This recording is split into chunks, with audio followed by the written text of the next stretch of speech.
চলুন আমরা শুনি প্রধান উপদেষ্টা কি বললেন এবং প্রধান উপদেষ্টা কি বার্তা দিলেন। আসলেও কি এটা সত্যি সত্য হতে চলছে?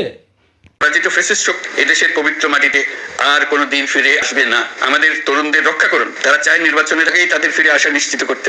আপনাদের প্রতি আহ্বান জানাই, সংযম বজায় রাখুন, অপপ্রচার বা গুজবে কান দেবেন না। ফ্যাসিস্ট টেররিস্টরা যারা অস্থিরতা সৃষ্টি করতে চায়, আমরা অবশ্যই ঐক্যবদ্ধ হয়ে তাদের মোকাবেলা করব। তাদের ফাঁদে পা দেব না। পরাজিত ফ্যাসিস্ট শক্তি এদেশের পবিত্র মাটিতে আর কোনো দিন ফিরে আসবে না।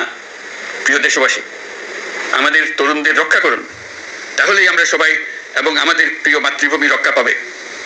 যারা দেশ ছেড়ে পালিয়ে গেছে তারা বুঝে গেছে তরুণ যোদ্ধারা তাদের পুনরুত্থানের পক্ষে ভীষণ রকম বাধা।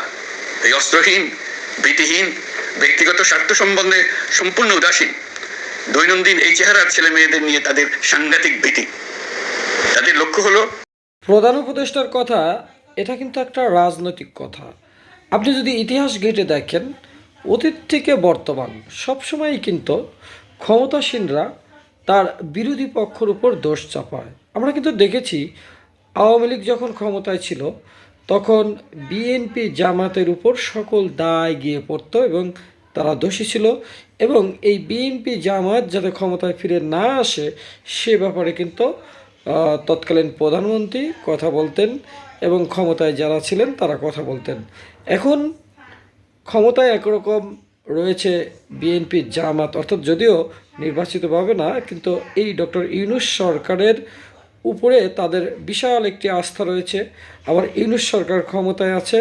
এখন ডক্টর ইউনূস যে কথা বলছেন এই কথা কিন্তু আবার অন্য কোনো একদিন বিএনপি জামাত বা আওয়ামী লীগ যেই ক্ষমতায় আসুক না কেন এ ধরনের কথা বলবে যারা ক্ষমতার বাইরে। আসলে স্রেফ এগুলো একটা রাজনৈতিক কথা।